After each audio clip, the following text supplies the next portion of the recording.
Ladies and gentlemen, boys and girls, failers, flailers and suit tailors, welcome along to the Joe Spivey YouTube channel where we discuss books and little else, and welcome back to our first professional slow read-along, folks, of Hannah Arendt's 1963 work Eichmann in Jerusalem, subtitled A Report on the Banality of Evil. And yes, last week I forced/ordered you all to read the next two chapters of our read-along, entitled, let me get to the contents page, what was it now? An Expert on the Jewish Question, starting on page 34, and The First Solution, Expulsion, starting on page 54. So indeed, if you have not read those now, you are of no use to yourself or to your family or to myself, so you need to go and read those chapters. That is your admission fee, without which, as I say, you will not be able to cross the border and come into this seminar room. So yes, obviously my channel at least can be partly characterized by limp-wristed flailing, by sort of Byzantine chandeliers and curlicues and all sorts of flippant, fickle artistry, and weird gewgaws and bits of humour, and that's obviously going to be sort of mercilessly expelled in these videos, because this is an extraordinarily sort of loaded topic, and it's not something about which we should be joking, really. So yes, I'm going to be much more straight-laced, much more serious, much more demure whilst doing all of this, and even while reeling off those adjectives, I can't help but smirk, such is the jolly Jack and Joe that I am. But anyway, yes, we've got the next two sections here. Just a note initially on Arendt's style. I think it might be called, we might as well call it as kind of Arendtian style. It is a lot more, I said this in the last video, it's a lot more violently obtrusive than I remember. It's not as easy to follow. It is death by parentheses. She does not cower away from, doing a multi-clausal sentence in paragraphs, which in brackets rather, which could easily be done with full stop and capital letter in a proper sentence. Yeah, it's a little bit nomadic. It vacillates from point to point. It's not nearly as professional as I remember it. Maybe that is due to the fact that the end will be a little bit more professional and a little bit more eloquent, but right now I'm feeling that this is a little bit disjointed and not unfocused, but you know what I mean? She struggles to stick with an idea. It's a bit left and right. She doesn't really know what tack to take, I think would be the phrase. So yeah, I have lauded this book until the cows come home in the past, and I'm not finding that was wholly justified in these first sections initially anyway. So I've got four sections that I want to highlight. She goes on to focus. Last week we talked about all sorts, about Prime Minister Ben-Gurion's aims when he indeed ordered or approved of the Mossad capturing of Adolf Eichmann, who was living in exile in Buenos Aires, in Argentina, because there were a lot of Nazi ideological sympathy in that area of the world at the time. Of course, that's shifted to Central and Northern America at the moment. And yes, we discussed Prime Minister Ben-Gurion's aims and the aims of the court, and some of the inherent difficulties of trying someone for these repugnant and yet kind of long-distance crimes. And now we're going on to, we also touched on a little bit of Eichmann's career, if you could call it a career, his journey, a little bit of autobiographical coverage, and now we are going on to his taking up of the sacraments, essentially, joining Reinhard Heydrich and working under Heinrich Himmler as part of the SD in Vienna primarily. He became somehow an expert on expulsion and on Jewish documentation and on sort of sorting them out and following them. Again, I like to stress in these videos that it would be ahistorical for us to assert that anti-Semitism war per se, or the ideological anti-Semitism of the Nazis was particularly peculiar to their outfit and their belief system. It was something that was rampant across Europe and the Middle East and Asia, and continues to be today.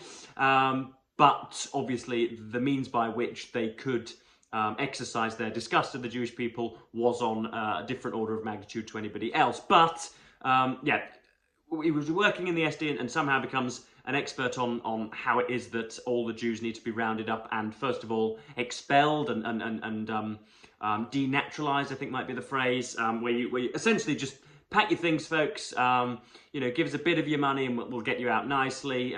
Complete, sort of merciless delocalization, just completely moving somebody away from the land on which they've lived for 30 and 40 years, perhaps their entire lives.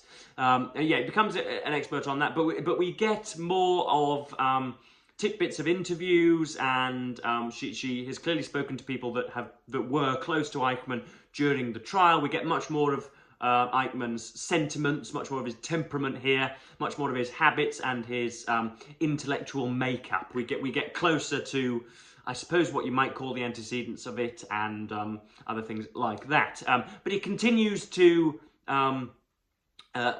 reject the claims of the trial sort of outright. He doesn't seem to be able to acknowledge that it is absolutely repugnant to order the death of somebody, or as repugnant as it is for a bearded barbarian to actually strangle somebody in the street, i.e.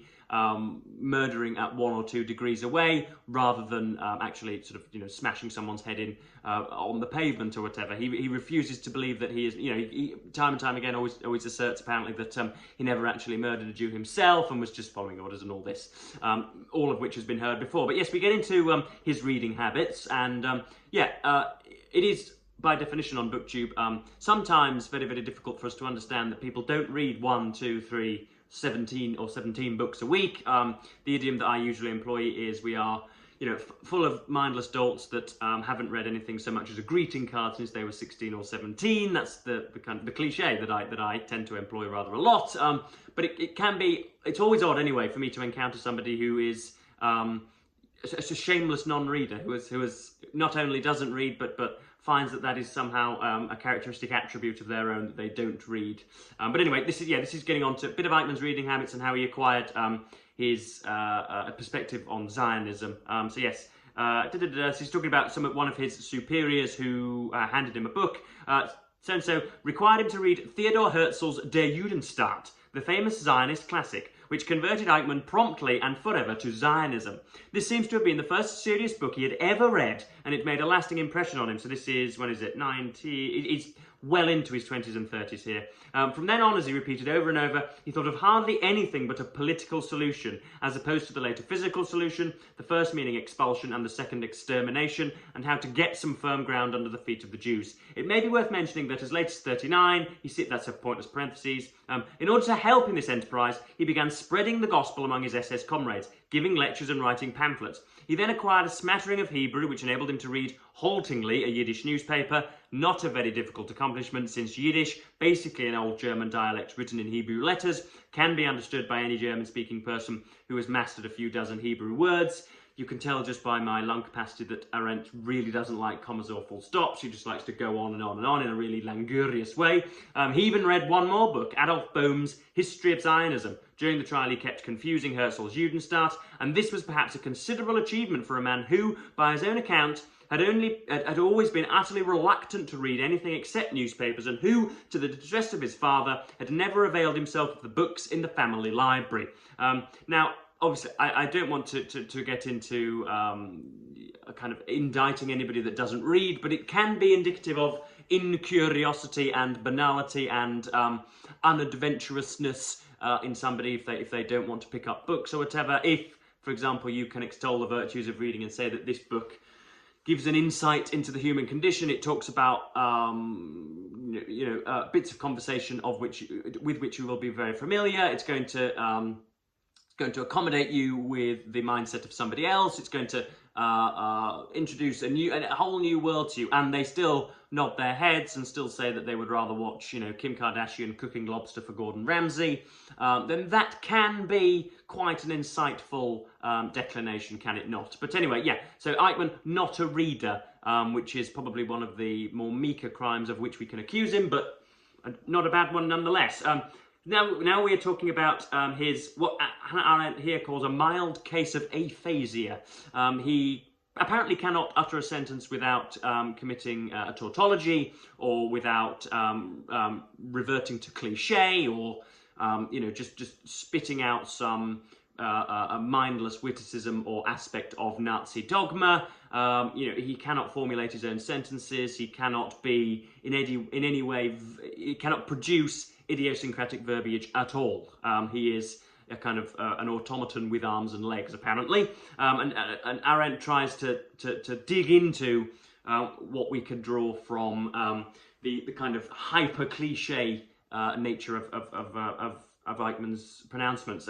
Dimly aware of a defect that must have plagued him even in school, it amounted to a mild case of aphasia. He apologised, saying that officialese is my only language. But the point here is that officialese became his language because he was genuinely incapable of uttering a single sentence that was not a cliche. Was it these cliches that the psychiatrist thought so normal and desirable? Are these the positive ideas a clergyman hopes for in those to whose soul he ministers?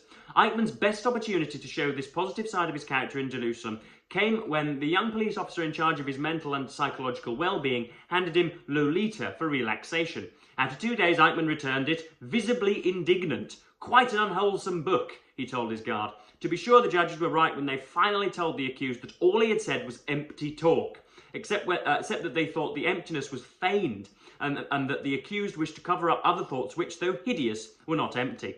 This supposition seems refuted by the striking consistency with which Eichmann, despite his rather bad memory, repeated word for word the same stock phrases and self-invented cliches each time he referred to an incident or event of importance to him. Whether writing his memoirs in Argentina or in Jerusalem, whether speaking to the police examiner or to the court, what he said was always the same, expressed in the same words. The longer one listened to him, the more obvious it became that his inability to speak was closely connected with his inability to think, namely, to think from the standpoint of somebody else. No communication was possible with him, not because he lied, but because he was surrounded by the most reliable of all safeguards against the words and the presence of others, and hence against reality as such. Now, it is obviously a harbinger or a decent symptomatic indicator of sociopathy if somebody just reels off lie after lie in a kind of scorching trail of mendacity. And of course, I'm trying, obviously we're trying to investigate, 60s jurisprudence in Jerusalem and the heinous and malevolent nature of Eichmann's crimes and his doings under Hitler, under the Hitlerian regime. But we've also, surely, if we're reading this in 2024, it's got to have some kind of modern valence to it.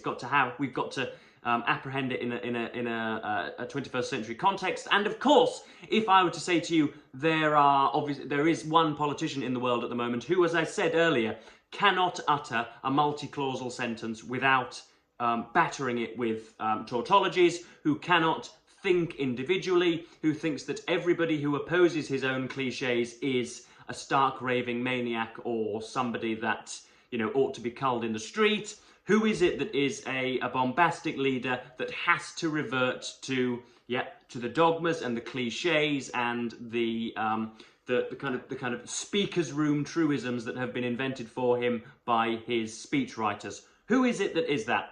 Who is it that pertains to that description? I will, of course, leave you to answer that in your living rooms and your sitting rooms from where you watch the Joe Spivey YouTube channel. What is a cliche? It pads out time. It can be indicative of not aimlessness, but laziness and inactivity, or deliberate obfuscation, obscurantism and reductionism. And of course, my favourite collection of essays by my erstwhile favourite writer of non-fiction, Martin Amis, is entitled "The War Against Cliché," and it's a call to expel, I suppose we might say, or demonize and delegitimize the cliche. I don't just mean ums and ers and literales and a few nice idioms that we might utilize on this channel on occasion, but a kind of debate-ending truism and solecism, something that is obviously wrong, i.e. I have a right to my own opinion, regardless of the malevolence of that opinion. And so, I'm just trying to draw some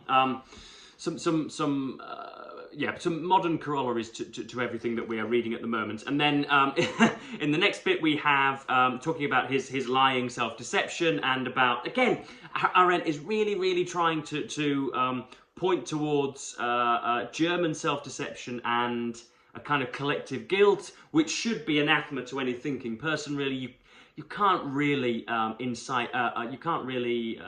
indict any society with collective guilt. Really, it runs completely contrapuntally to jurisprudence and to the sanctity of the individual, which the West is supposed to prioritise. But Miss Arendt tries nonetheless.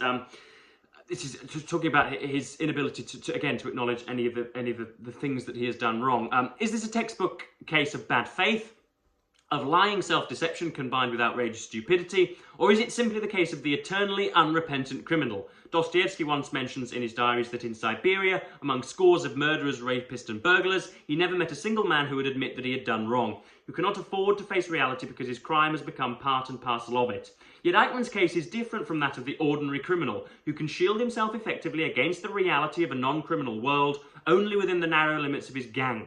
Eichmann needed only to recall the past in order to feel assured that he was not lying and that he was not deceiving himself, for he and the world he lived in had once been in perfect harmony. And that German society of 80 million people had been shielded against reality and factuality by exactly the same means, the same self-deception, lies and stupidity that had now become ingrained in Eichmann's mentality.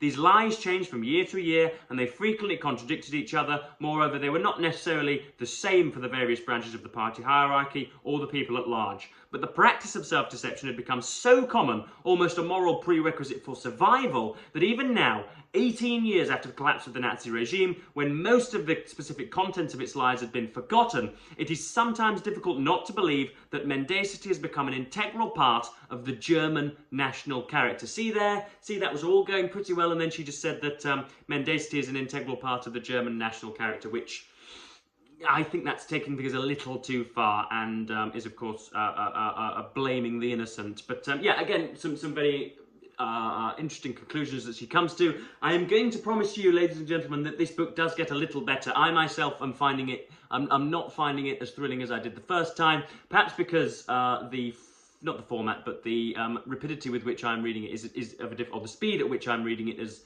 of a different order. I am obviously reading it much slower. I would have read this 4 or 5 times over in the 2 weeks if I could have just gone at it, but I indeed cannot. And this is the final section in the second chapter that we've covered today, talking about the way in which, because the Nazis suddenly bouldered their way through Central Europe, evincing ideas of Lebensraum and obviously going through Czechoslovakia, what has now since become known as the Anschluss, which was not legitimised but watched over by the Western powers of Chamberlain, etc. And we talk about, Arendt talks about all of a sudden you can't really expel Jews anymore because there are just so many of them, as it were, cluttering up the continent. So if you are utterly disgusted by that race of people and suddenly you can't get them out to, you know, a Zionist place of their own or whatever, then all of a sudden you're going to have to start getting rid of them. And this is the final paragraph that deals with it. He knew this very well. He had become an expert on matters of emigration, and he could not have been expected to greet his next appointment with any great enthusiasm.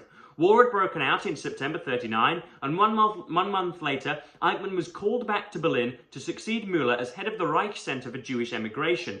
A year before, this would have been a real promotion, but now it was the wrong moment. No one in his senses could possibly think any longer of a solution of the Jewish question in terms of forced emigration. Quite apart from the difficulties of getting people from one country to another in wartime, the Reich had acquired, through the conquest of Polish territories, 2 or 2.5 million more Jews. It is true that the Hitler government was still willing to let its Jews go. The order that stopped all Jewish emigration came only 2 years later in the fall of 1941, and if any final solution had been decided upon, nobody has as yet given orders to that effect, although Jews were already concentrated in ghettos in the east and were also being liquidated by the Einsatzgruppen. It was only natural that emigration, however smartly organised in Berlin in accordance with the assembly line principle, should peter out by itself, a process Eichmann described as being like pulling teeth, listless, I would say, on both sides. On the Jewish side, because it was really difficult to obtain any emigration possibility to speak of, and on our side, because there was no bustle and no rush, no coming and going of people. There we were, sitting in a great and mighty building amid a yawning emptiness. Evidently, if Jewish matters, his speciality, remained a matter of emigration, he would soon be out of a job. And So yes, the next chapters that we will focus in are the second solution, concentration, and the final solution, which is, I think, called, is it called expulsion, is it? Yeah, killing, rather more simply, I suppose. But yes, let me know what you're thinking, folks. I was about to say that I'm regretting ordering you to read this, but I am, of course, not.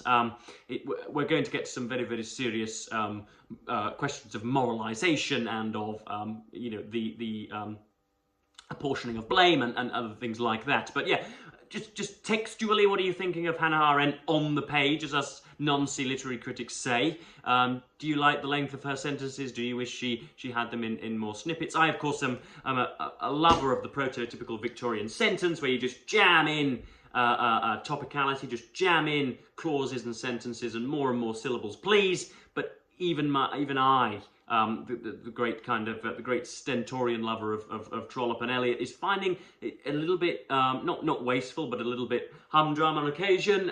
So yeah, please tell me what you're thinking.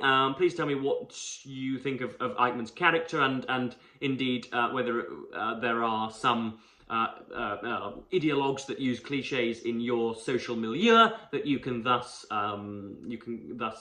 sort of completely repudiate now that you've got Arendt's word on cliche. Yeah, please let me know just what you're thinking, folks, because I'm a little bit confused as well. I don't know whether I'm enjoying it, as per usual. But yes, I'm going to cap this video at just over 21 minutes, folks. And yes, thank you ever so much for watching BookTube, and say goodbye.